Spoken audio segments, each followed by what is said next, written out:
حضور اکرم صلی اللہ علیہ وسلم صحابہ کرام رضی اللہ تعالی عنہ نے دین کے پھیلانے میں جس قدر تکلیفیں اور مشقتیں برداشت کی ہیں، ان کا برداشت کرنا تو درگزر، اس کا ارادہ کرنا بھی ہم جیسے نالائقوں سے دشوار ہے۔ تاریخ کی کتابیں ان واقعات سے بھری ہوئی ہیں، مگر ان پر عمل کرنا تو علیحدہ رہا، ہم ان کو معلوم کرنے کی بھی تکلیف نہیں کرتے۔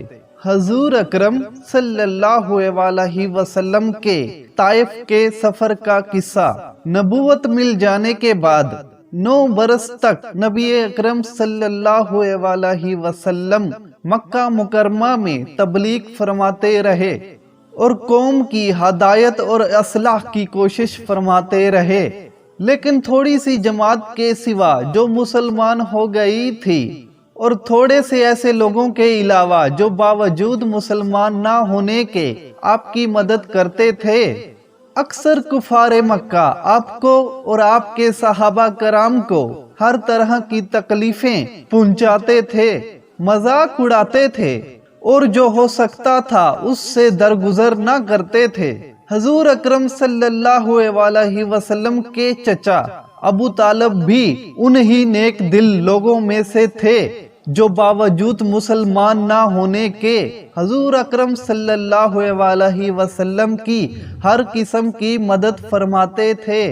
10ویں سال میں جب ابو طالب کا بھی انتقال ہو گیا تو کافروں کو اور بھی ہر طرح کھلا مہار اسلام سے روکنے اور مسلمانوں کو تکلیف پہنچانے کا موقع ملا۔ حضور اقدس صلی اللہ علیہ وسلم اس خیال سے طائف تشریف لے گئے کہ وہاں قبیلہ شقیف کی بڑی جماعت ہے، اگر وہ قبیلہ مسلمان ہو جائے تو مسلمانوں کو ان تکلیفوں سے نجات ملے اور دین کے پھیلنے کی بنیاد بڑھ جائے۔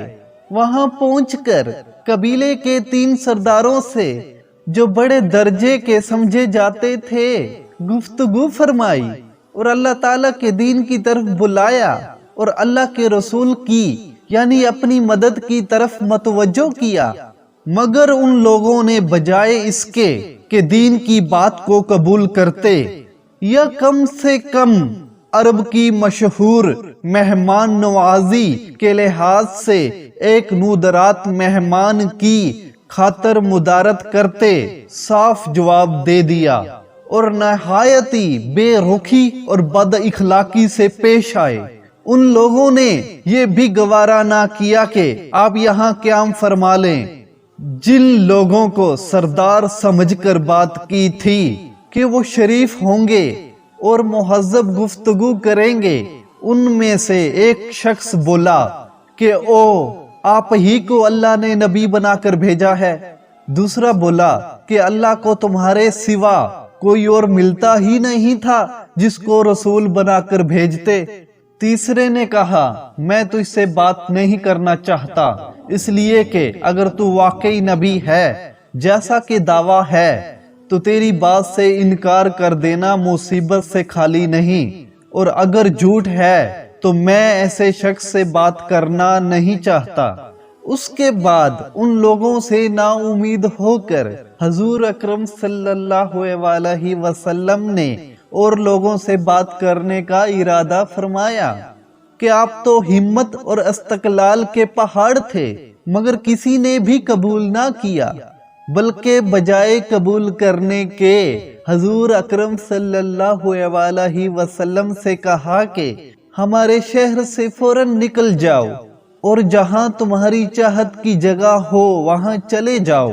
حضور اکرم صلی اللہ علیہ وسلم جب ان سے بالکل مایوس ہو کر واپس ہونے لگے تو ان لوگوں نے شہر کے لڑکوں کو پیچھے لگا دیا کہ آپ کا مذاق اڑائیں، تالیاں پیٹیں، پتھر ماریں کہ آپ صلی اللہ علیہ وسلم کے دونوں جوتے خون کے جاری ہونے سے رنگین ہو گئے۔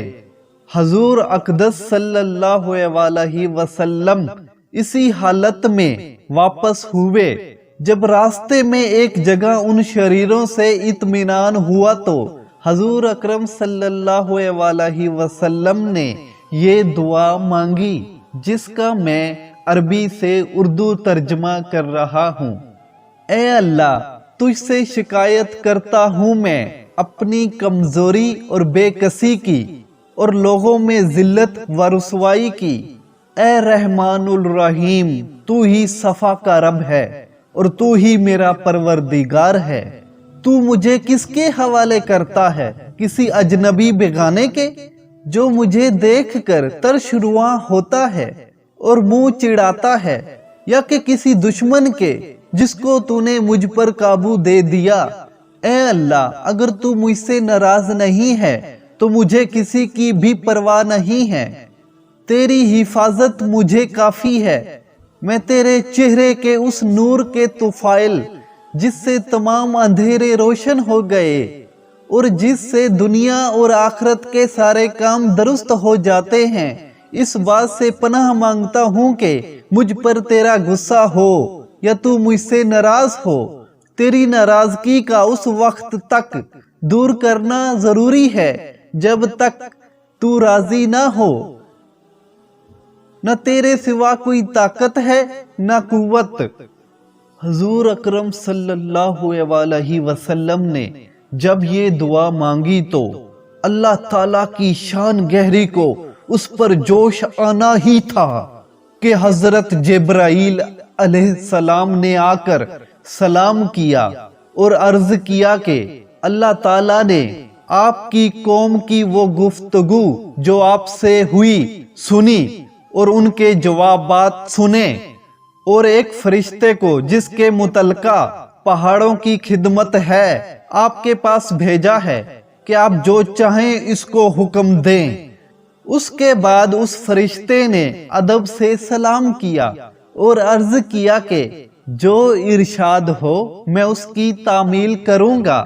اگر ارشاد ہو تو دونوں جانب کے پہاڑوں کو ملا دوں جس سے یہ سب درمیان میں کچل جائیں، یا اور جو سزا آپ تجویز فرمائیں۔ حضور اکرم صلی اللہ علیہ وسلم کی رحیم و کریم ذات نے جواب دیا کہ میں اللہ سے اس کی امید رکھتا ہوں کہ اگر یہ مسلمان نہیں ہوئے تو ان کی اولاد میں سے ایسے لوگ پیدا ہوں جو اللہ کی پرستش کریں اور اس کی عبادت کریں۔